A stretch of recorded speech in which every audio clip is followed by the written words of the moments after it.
मुख्यमंत्री महोदयांनी एक फोनवर सभा घेतली अशी एक बातमी आली होती. कारण एका दिवसात 3 सभा होत्या.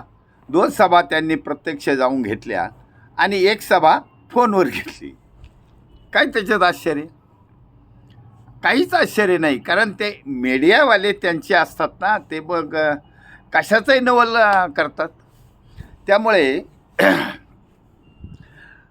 सोशल मीडियावर जे सैनिक समाज पार्टीने 5 वर्षापासून हे ऑनलाईन सभा रोज 1-2 चालूच आहेत.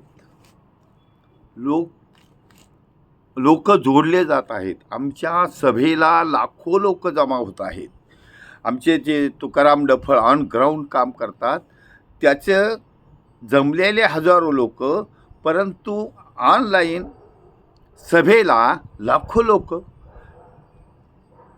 1000 गुणिले 1000 गुणिले 1000 असे करोडो लोकांपर्यंत आम्ही पोहोचलो आहोत. आमची सिस्टम वेगळी आहे. आमचे प्रचाराची मोहीम वेगळी आहे. आमचं सत्तेवर जाण्याचा मार्ग वेगळा आहे. आमचा छत्रपतींना वंदन करून जाण्याचा मार्ग आहे. आमचा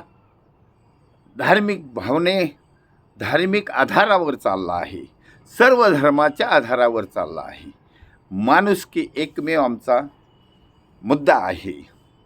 त्यामुळे हे जे चालू आहे सैनिक समाज पार्टीचं ऑनलाईन सभा, याची मुख्यमंत्र्यांनी कॉपी केली. एक प्रकारे त्यांच्या कोणाच्या तरीपर्यंत गेला असेल. यस, मोबाईलवर पण सभा घेता येते. सैनिक समाज पार्टी मोबाईलवर सभा घेते. सैनिक समाज पार्टीला महाराष्ट्रातली तमाम जनता जोडत चालली आहे. सैनिक समाज पार्टी लोकप्रिय होत चालली आहे.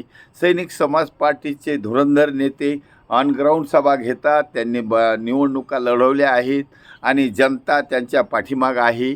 आणि त्यांचा एक अल्प खर्चात निवडणुका असा एक पर्याय आलेला आहे. आणि त्यांच्यापासून आपल्या ह्या प्रस्थापित पक्षांना धोका निर्माण होऊ शकतो इन फ्युचर, हे घाबरलेले लोक आहेत. त्यामुळे सैनिक समाज पार्टीच्या प्रचाराला पद्धतीला हे लोक डोळे बाजूला ठेवून कान देऊन ऐकत असतील. म्हणून त्यांना माहीत झालं. हे त्यांच्या बगलबच्च्याकडून आम्हाला माहिती आहे. जसं अहिल्यानगरमध्ये प्रचार चालू आहे, पुणे जिल्ह्यात आहे, गडचिरोलीला चालू आहे. हे सर्व तिथल्या स्थानिक लोकांना माहीत होतं की यांच्याकडे सर्व काही आहे. पैसा नाही तरी सर्व आहे. पैशाची गरजच नाही, असं एक मिरॅकलच आहे. आश्चर्य. विदाऊट मनी चाललं आहे म्हणजे काय? विदाऊट मनी म्हणजे राजकारण. हे नवीन पायंडा कसा आला? Yes, money is not required. Black money तर अजिबात नको. कारण काळा पैसा हा काळा वेळ आणत असते. आणि त्यामुळे तुम्ही घाबरून जीवन जगतात. तुम्ही ईडीला घाबरता, CBIला घाबरता आणि पोलिसांना घाबरता. आणि त्यामुळे तुम्ही ह्या गोष्टी करू शकत नाही. कारण तुम्हालाच कायदा कळत नाही. आणि सैनिक समाज पार्टी तज्ज्ञ आहे, कायद्यात तज्ज्ञ आहे, फौजी नोकरी करून आलेले आहेत, देश सांभाळलेला आहे. पुण्याचा भरमसाठ साठा आहे. पुण्याच्या साठ्यावरच ही सैनिक समाज पार्टी छत्रपतीच्या रयतेच्या राज्याची पुनरावृत्ती करण्यासाठी हा पायंडा पाडला आहे आणि आम समाजाला पसंत पडला आहे. तुमच्या भिकेला आम समाज भीक घालत नाही. तुम्ही जे म्हणता आम्ही लाडकी बहीण योजनेने आलो, अनुदानाने आलो, शेतकऱ्याच्या कर्जमाफी, त्याने कसला आला तुम्ही? अजिबात नाही. तुम्ही फक्त मतचोरीने, EVM मशीनने याद्वारे दहशत निर्माण करून आलेला आहात.